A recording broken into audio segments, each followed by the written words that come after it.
In the Getting Started section, I'm going to be showing you how to get your website live on the internet, how to have WordPress all set up and ready to go. We're not going to have customized anything on the website yet, just have gotten everything set up.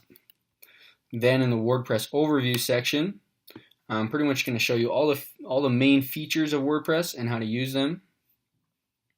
Then in the web resources design and SEO section, pretty much going to show you everything outside of WordPress that still will be useful to you in creating your own website.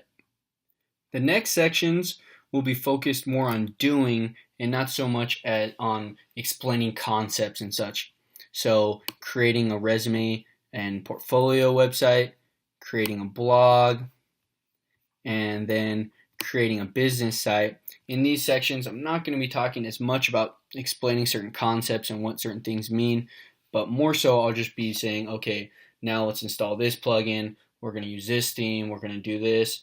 And I still will explain the reasoning behind a lot of things and kind of reiterate certain subjects, but for the most part, it's just going to be doing things step by step, not so much stopping to explain concepts. That being said, when we get to these sections where we're actually creating a website, I'm going to assume that you already know everything or have gone over the lectures in these previous sections. And so, for instance, there will be times when we have to install different plugins.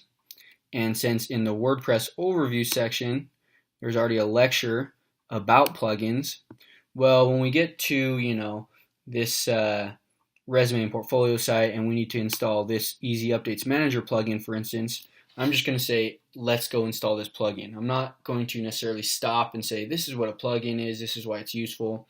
I'll assume that you have already looked over that kind of stuff.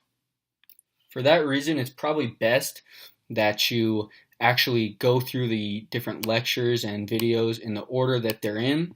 However, if you come across a topic and it's really boring because you completely know everything about it, then feel free to skip it. If it comes up again and maybe you realize you don't know it that well, you can always come back to it. So say for themes in WordPress, if you already know a lot about WordPress themes and you get to the lecture and you're not learning anything new, you're getting bored out of your mind, then yeah, just skip it and you can always come back to it later if you need more information about it.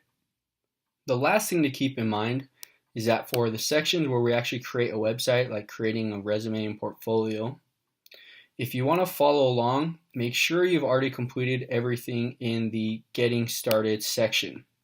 And the reason for that is because when we get to these sections on creating a resume and portfolio, we're going to pretty much pick up where we left off in the Getting Started section. So I'm not going to register a domain name again, set up hosting again, and install WordPress again, these types of things, because it's the same every single time you do it. So installing WordPress, it's going to be exactly the same process for a resume site or for a blog or for a business site. So there's no point in me doing it over and over again. So yeah, if you want to follow along and play around in WordPress, start building your own portfolio site as you're going through that section, just know that we're starting after everything in here is complete. So yeah, if you want to follow along on your own, then just make sure you've done everything taught here in the Getting Started section first.